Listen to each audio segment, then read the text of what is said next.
The New Civilization by Benjamin Creme's Master. A Master Speaks, Volume 1, page 13. At the beginning of this new age which is dawning, it is difficult for many to imagine the kind of civilization and culture which will grace the succeeding centuries. Most attempts to do so remain enmeshed in a materialistic vision.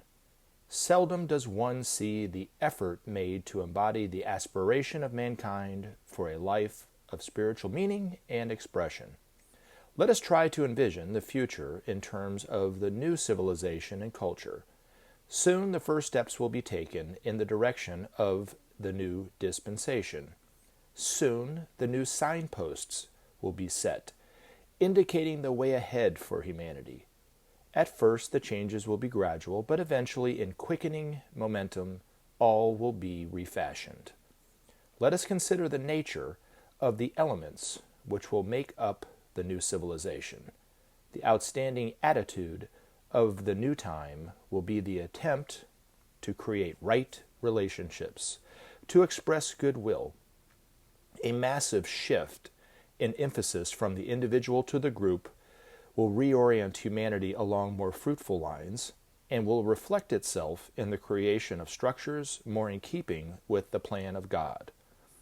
A further characteristic of the future time will be the desire to know better the nature of God and to come into closer relationship with that divinity. From being peripheral to men's lives, as is the case today, the aim will become paramount in the lives of millions. Accompanying this new approach to God will be a new reverence for all manifestations of life, thus bringing men into better alignment with the subhuman kingdoms. This new sense of responsibility for the lower kingdoms will speed their evolution and so serve the plan of God. Before long, a new approach to science will open the way for a complete readjustment in men's attitude to the reality in which we live.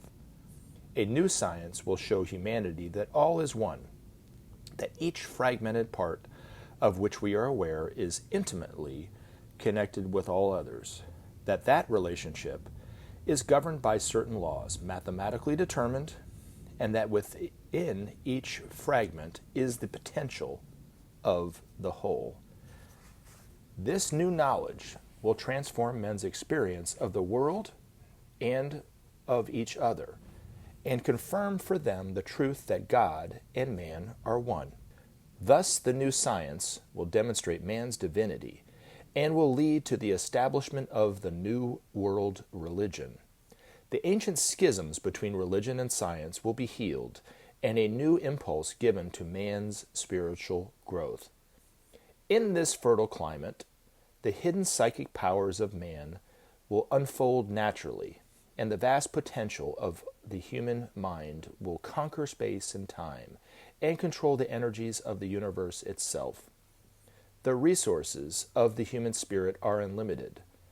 In a crescendo of revelation, the glory of the unseen worlds will be revealed to man's astonished gaze, and the full magnitude of the divine creation will be realized.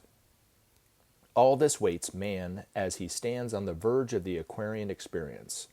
The waters of life of Aquarius, channeled to him by the Christ, will awaken in him his dormant divine consciousness and show him to be the God he is. Under the wise guidance of the Christ and his brothers, man will attain the full stature of revealed divinity, which is his birthright, did he but know it. Stage by stage, century following century, man will build a civilization which will demonstrate his growing manifestation of divinity, a culture in which the beauty of the divine creation will be expressed in all its aspects, a mirror in which the divine idea will be reflected in all its glory. Thus will man take his true place in the scheme of things under the divine plan. Thus, under the inspiration of the Christ, will he transform this world, separated by fear, dogma, and hate, into that in which the law of love governs, in which all men are brothers, in which all that pertains to the divine nature engages man's attention and controls his life. Thus will man's dreams of divinity be realized, his potential be achieved, his destiny fulfilled.